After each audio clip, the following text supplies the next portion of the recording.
John Maher here. It is Thursday, the 25th of June 2026, and this is your weekly Grass10 update on the dairy edge. Well, I suppose it has been a reasonable week for grass growth, and the week gone by, grass grew reasonably well at about 66 kilograms of dry matter per hectare per day on average, and the average farm cover was about 673 kilograms of dry matter per hectare, or 195 kilos of dry matter per livestock unit. Demand was around 55 kilograms of dry matter per hectare, with the cows eating about 16 kilos of grass and about 3.5 kilos of meal per cow per day, which I suppose is too high now given where we are at. The grass supply is higher at the moment, growth is higher, and there's good grazing conditions on most parts of the country. So I suppose that's one section that everybody can have a look at within their own grazing management. I suppose just to add, the growth predictions for next week, or the week that we're in, I suppose, are in the 70s. So when you're eating 55, there's going to be surplus grass around, and the meal input can be reviewed now at this stage. The average pre-grazing yield has come down, which is good to see, to about 1,500 kilograms of dry matter per hectare on average, which is, as I said, a move in the right direction. But by numbers, we're still 1 day too late arriving into the paddock. The predicted growth for the week ahead is set to be north of 70 kilograms of dry matter per hectare for growth. So that's where we are in terms of grass supply. Good, but challenges pre-grazing yield. Growth's going to increase. So they're the numbers. Dry matter is running around 17% in the south of the country and a bit higher in the east. Look at the figures in more detail for the week gone by. I suppose about a third of farms are in a fair degree of surplus now. An average farm cover well beyond 700, over 210 kilograms of dry matter per livestock unit. A quarter of farms then are tight on grass, with an average farm cover of 560 kilograms per hectare for this group, or about 140 kilograms of dry matter per cow. And interestingly, these are growing about 5 kilograms of dry matter per hectare slower than the average of 66. So yeah, they're the numbers. I would say that there are people who have surplus grass, but nothing, I would say, overly cuttable at the moment. I bump into that a bit. The challenge here, of course, is that growth is going to be higher than demand, and this surplus is going to arrive. And if we know that there's a paddock wrong in terms of grass quality, that should be skipped over and go into quality grass. The people with surplus grass at the moment, though, their average pre-grazing yield is 1,600 kilos, and that's about a third of farms. So the grass quality remains a challenge and has to be addressed as much as we can. Most farms are going to run to a surplus now, given the numbers, higher growth rate than demand, pre-grazing yield already too high, and predicted growth's going to be stronger than normal. So I suppose the few things that are important here, the pre-grazing yield, we cannot stress enough, is critical to having a good mid-season in terms of animal performance, which is target about 13 or 1400. Irrespective of the animals that are grazing it, it has to be around those numbers. We can increase grass allowance to animals now. Maybe it's people have been doing strip wires for different reasons, quality issues, ground conditions issues, feed shortage issues, call it what you want, but that's changing now. So we can increase grass allowance, move the strip wires, I would suggest, for many, graze the right grass.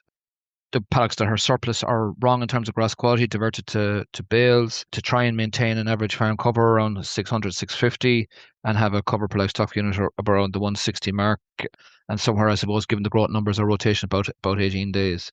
The key point here, I suppose, is to walk the farm every 4 or 5 days and make decisions. And one of those decisions also involves reducing the amount of meal going in, given the predicted growths and given the level of surplus and the higher than average pre-grazing yield.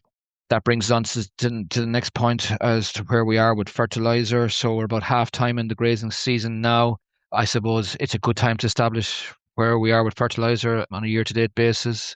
The average level of chemical fertiliser spread to date is approximately about 98 units of nitrogen per acre. Right, so that's what the data would suggest for those who record it.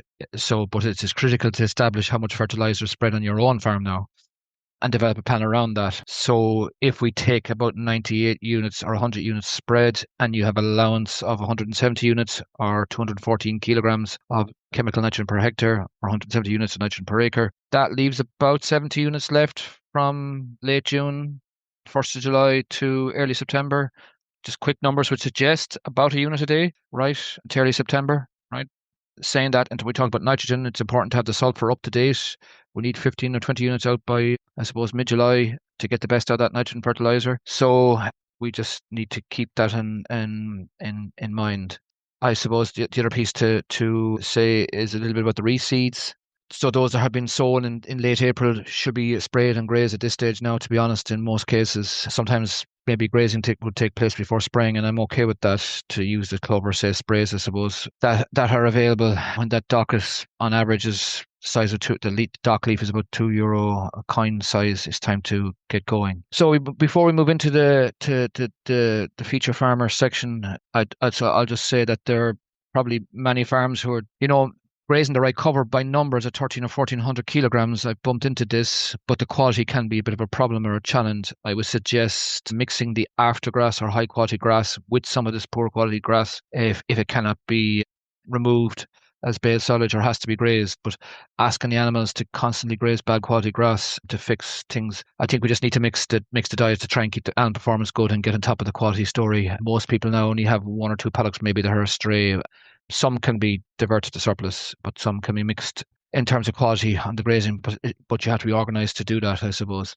Right, on to our host farmer, our feature farmer for this week for the Grass10 update, and that is Liam Rochford, who was awarded the Pasture Progress Award winner for 2025 last week. So we featured Liam this week, so well done to Liam. Liam's story is a case of a mixed farm down in South County Wexford. In 2025, he was in partnership with his mother and uncle on that farm. It's a dairy, beef and tillage farm. There's, a level of mixed soils on this now. Some of the land is a little bit on the heavier side. That might surprise people, but that is fair to say. Liam came back farming in 2017, but in the last 2 or 3 years, has put massive effort into the whole grazing piece. He used to walk the farm about 20 times, now walks it 41 times. He achieved 9 grazings in 2025 or close on, which was very, very good in a difficult year. And I suppose the one that stands out for us as a member of the judging team was the attention to detail and trying to get the pre-grazing yield down from the 16 and 1700s down to 1430 on average for 2025 in the mid-season, which was very good going now. And this brought a big improvement, all the stuff in terms of animal performance. In 2024, he supplied 424 kilograms of mixed oils per cow. That went up to 500 in 2025. But the particular shift here was the protein and the milk protein in the mid-season. Very strong performance here, and this had a big impact on the performance for the year, simply going into the right grass.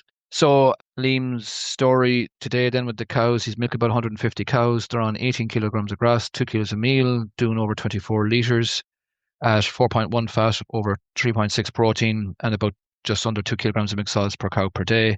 Current grass figures, Liam has about 180 kilograms of dry matter per cow, grazing 1300, grew 87 in the week gone by, demand of 52. He's going to enter surplus here. His average farm cover is 550 and stocked at 3.1. So there's going to be some surplus paddocks to be cut.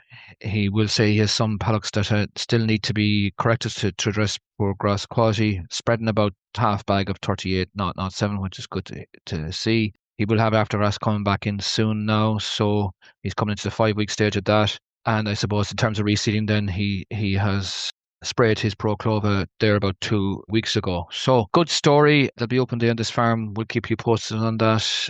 But good success story, and well done to Liam in achieving that level of progress, to be honest. Right. If you would like to hear more from the Grass10 team, subscribe to the weekly Grass10 newsletter, which is available on the Grass10 page on the Teagasc public website, and the link to this newsletter is also available in the description of this podcast. We'd like to thank those who support the Grass10 campaign: AIB, Grassland Agro, Department of Agriculture, Food and Marine, FBD, and the Farmers Journal. This has been your Grass10 update, and I talk to you all next week when we hope grass is still growing well and most of the quality problems are addressed. We hope.